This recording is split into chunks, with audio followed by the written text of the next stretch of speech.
আমাদের ছোট বড় সকলে ফজরের নামাজ পড়ে যে যার কাজে চলে যেতাম। মেয়েরা রান্না বান্নার কাজে লেগে যেত। কৃষকেরা হালে, রাখালেরা গরু মহিষের পাল নিয়ে বিলে ও ঠিলাই। কেউ কেউ আবার গরু ও মহিষের পাল থেকে দুধ আহরণ করতেন, সে দুধ আবার বাজারে নিয়ে যেত।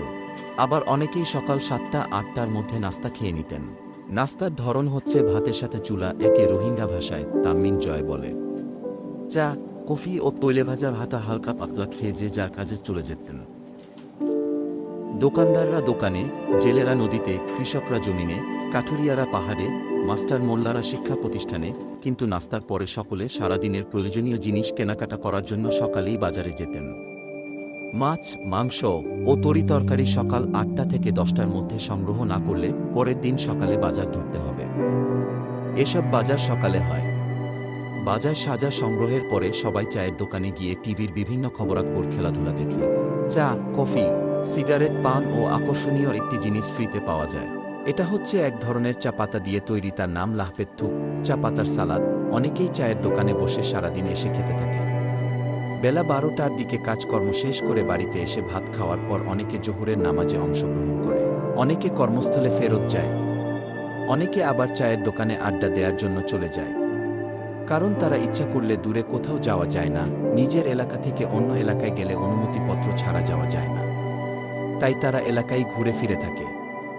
এর মধ্যেই অনেক আনন্দ, হাসি খুশি। আমরা পৃথিবীর সব মানুষের চেয়ে সুখী মনে করি।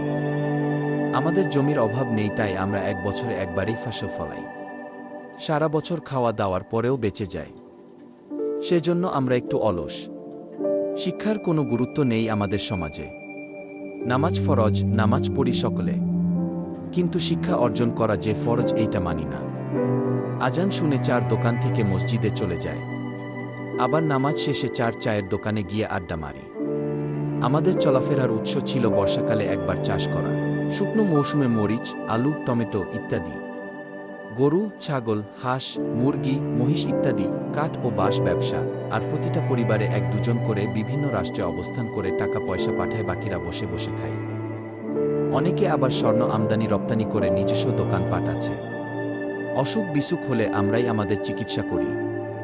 বড় ধরনের অসুখ হলে হয়তো বাংলাদেশের চিকিৎসার জন্য চলে আসি। আমাদের রাজধানী রেঙ্গুনের দিকে চলে যায়। শিক্ষা ব্যবস্থার মধ্যে প্রাথমিক শিক্ষা শিখে উচ্চ মাধ্যমিকে গিয়ে ১-২ অংশ থাকে। কাজে মিয়ানমার সরকারের বিভিন্ন নিয়মকানুন মেনে শিক্ষা গ্রহণ করা সম্ভব হয় না, তাই অনেকে ধর্মীয় শিক্ষায় শিক্ষিত হয়।